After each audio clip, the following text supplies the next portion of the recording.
Hello engineers, मैं शुभ और आज हम डिस्कस करने जा रहे हैं top 10 interview questions about the pile foundations.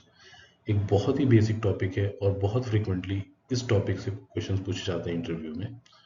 तो चलिए स्टार्ट करते हैं। पहला क्वेश्चन है, how soon should concreting start after the pile borehole reaches the specified depth. आप पाइल बोरहोल पाइलिंग कर रहे हो और you have reach the specified depth as shown in the drawing. अब उसकी कितने देर बाद आपको कंक्रीटिंग स्टार्ट करनी चाहिए? तो answer is the concreting of borehole shall be started as soon as possible. If left uncovered for more than 2 hours, the borehole has to be cleaned again. अगर 2 घंटे से ज़्यादा आपने टाइम ले लिया कंक्रीटिंग में, तो the borehole that has to be cleaned again. तो जितनी जल्दी से जल्दी पॉसिबल हो पाए, you have to start the concreting after the specified borehole depth has been reached. Next question है, what is the purpose of casting of pile concrete higher than the cut off level. तो हम लोग जब भी pile की casting करते हैं तो कट ऑफ लेवल से लगभग 1 मीटर ऊपर करते हैं। वो क्यों करते हैं? So the concrete should be cast minimum 1 metre above the cut off level, जैसा कि मैंने बताया। Why? Because laitance impurities and purely compacted concrete migrate to the top of the pile. So जो पुअर कंक्रीट होगा वो top of the pile पे आ जाएगा और टॉप 1 मीटर बाद में हम तोड़ देंगे तो हमको जो साउंड कंक्रीट मिलेगा बिलो दैट 1 मीटर। अब इसमें एक क्वेश्चन बनता है कि कट ऑफ लेवल क्या है? कट ऑफ लेवल क्या है? तो उसके लिए आपको मैं एक डायग्राम से समझाना चाहूंगी इसको। ये देखिए, यहाँ पे ये पाइल कैप है, this is the pile cap, okay. This is the PCC which has been done below the pile cap, okay. अब जो पाइल का कट ऑफ लेवल है, तो पीसीसी का टॉप लेवल और पाइल कैप का बॉटम लेवल सेम रहेगा, but the pile cut off level it has been shown 50 mm above the PCC, 50 mm above the PCC. ये जो पीसीसी है इससे 50 mm अबव अगर जा रहे हैं, that is the pile cut off level. वो ड्राइंग में मेंशन रहता है आपको कितना लेना है, 50 mm लेना है, कहीं कहीं 75 mm है। आप एक साइड पे देखिए, मैंने पाइल कराया था, उसमें देखिए पीसीसी है, ये पीसीसी है, दिस इज द पीसीसी, और इस पीसीसी के ऊपर आपका जो 50 mm ऊपर जो निकला हुआ है, this is the pile cut off level. तो पाइल कट ऑफ लेवल तक हमको casting pile cut off level से एक्चुअली 1 मीटर अबव करना है और बाद में तोड़ के हमको पाइल कट ऑफ लेवल तक उस पाइल को रखना है। अब इसके ऊपर हम पाइल कैप की रेनफोर्समेंट बांध करेंगे और कास्टिंग करेंगे, ठीक। Next question is, during the pile concreting how much length of tremie pipe should remain embedded in the concrete. तो हम लोग जब कंक्रीटिंग करते हैं तो ट्रेमी पाइप के थ्रू करते हैं, तो क्वेश्चन ये पूछा जा रहा है कि कितना लेंथ ऑफ ट्रेमी पाइप आपका जो फ्रेश कंक्रीट है उसमें एम्बेडेड रहना चाहिए।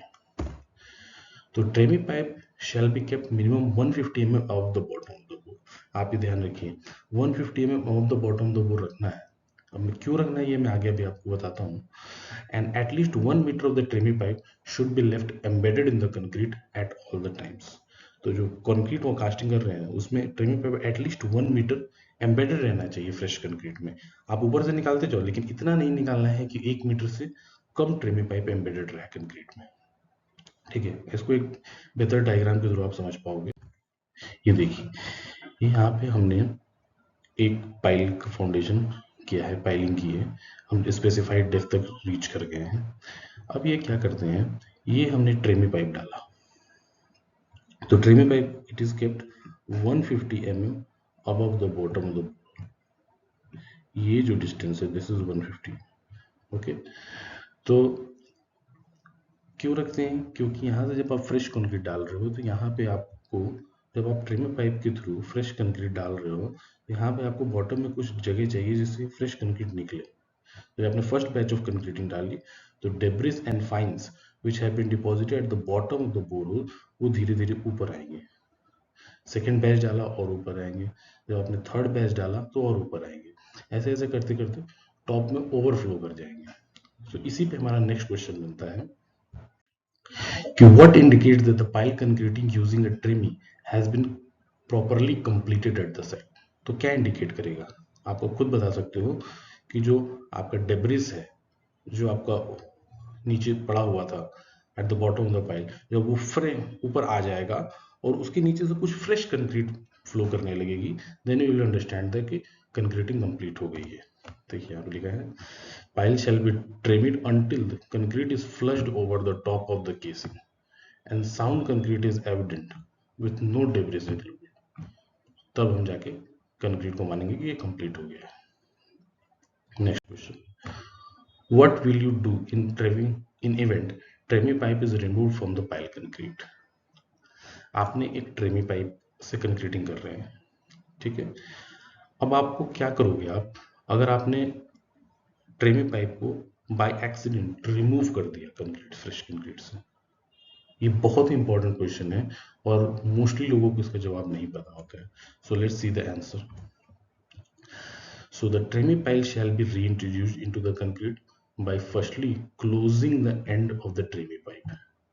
कैसे क्लोज करेंगे? With a steel end plug, and then it will be lowered into previously placed concrete and pushed to a minimum 500 mm. 1 metre direct नहीं करना, 500 mm आपको घुसाना है फ्रेश कंक्रीट में, and then the concrete is discharged and the end plug is removed.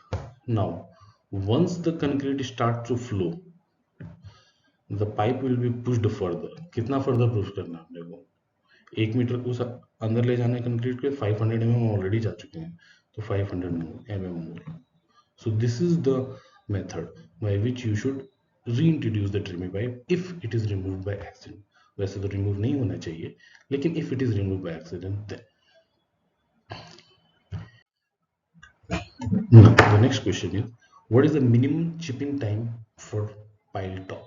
आपने pile जो casting किया है, cut off level के ऊपर कास्ट किया है 1 मीटर, ठीक है। अब आप कितने समय के बाद वो 1 मीटर को चिपिंग करोगे? तो अगर आप मैनुअली चिपिंग कर रहे हो तो you can do it with in 3 days. अगर आप आफ्टर कास्टिंग एंड आप अगर न्यूमेटिक चिपिंग कर रहे हो, इलेक्ट्रिक हैमर से कर रहे हो, इलेक्ट्रिक तरीके से कर रहे हो, तब आप 7 days करोगे। तो अगर आप मैनुअली कर रहे हो 3 days में करोगे, अगर आप न्यूमेटिक तरीके से कर रहे हो, इलेक्ट्रिक ब्रेकर का यूज कर रहे हो, तो आप 7 days में करोगे। Next question, what shall be the minimum spacing of the pipe? अब आप समझिए, मैं इंपॉर्टेंट क्वेश्चंस जो पूछे जा रहे हैं कंटिन्यूअसली, मुझसे भी पूछे गए हैं और मेरे फ्रेंड्स के द्वारा उसके भी पूछे गए हैं जो कंटिन्यू इंटरव्यूज देते रहते हैं, तो वो क्वेश्चंस मैं चुन चुन के लाया हूँ। तो question is what shall be the minimum spacing of the piles? तो दो तरह की पाइल्स हैं, एक एंड बियरिंग पाइल है, एक फ्रिक्शन पाइल है। तो अगर एंड बियरिंग पाइल है तो distance, centre distance between the pile, the spacing जिसको बोलते हैं, to should be 5 times of the dia of the pile. और अगर फ्रिक्शन पाइल है तो it should be 3 times of the diameter of the pile. What is CR and RQD? बहुत important question है, mostly लोगों को नहीं पता होता है। तो CR क्या है? कोर रिकवरी, और RQD क्या है? Rock quality designation. CR is, अब आपने जब बोरिंग की तो उसमें से रॉक के सैंपल्स निकलते हैं, तो length of core recovered divided by length of core run, this will be called as core recovery. और रॉक क्वालिटी डेजिग्नेशन RQD, तो जो आपने कोर की रिकवरी की उसमें जो साउंड रॉक्स निकले, साउंड रॉक्स का क्या मतलब है? जिसके लेंथ 100 mm से गिर रहे हैं, divided by length of core run, so that will be rock quality designation.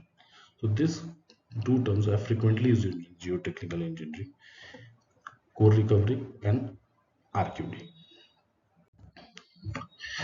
अब ये है कि आप जब आप पाइलिंग की ड्राइंग देखोगे तो वहां पे आप देखोगे कि जो बोरहोल किया हुआ है, या बोरहोल आप जनरल अरेंजमेंट ड्राइंग्स में भी देखोगे तो बोरहोल रहता है, उसमें डिफरेंट टाइप के रॉक्स मेंशन रहते हैं, किस रॉक पे कितना RQD है वो हम पूछा जाता है generally.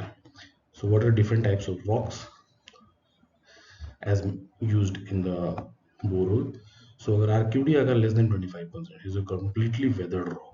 If it is 25 to 50% is a highly weathered rock.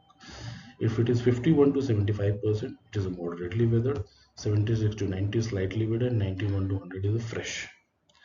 अब completely weathered rock कब बोलेंगे? जब आप RQD 50-25% होगी. ये तो आप तब जब टेस्ट करोगे तब निकालोगे, लेकिन रॉक को देख के भी बताया जा सकता है कि it is a completely weathered rock. कैसे?